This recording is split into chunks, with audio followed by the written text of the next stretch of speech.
হারামজাদাগুলা মায়াডারে নির্যাতন করে মায়েরা ফালায় ধুয়ে গেছে।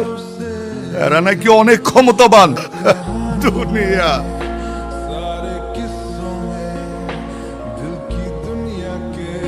যাবে না? যেতে আর ইচ্ছে করছে না। কষ্ট পেও না। আমাকে বলছো কষ্ট পেও না? কি ভুল করেছিলাম আমি? আমাকে বল না, আমার দোষটা কি ছিল? দোষ তোমার না, দোষ আমাদের।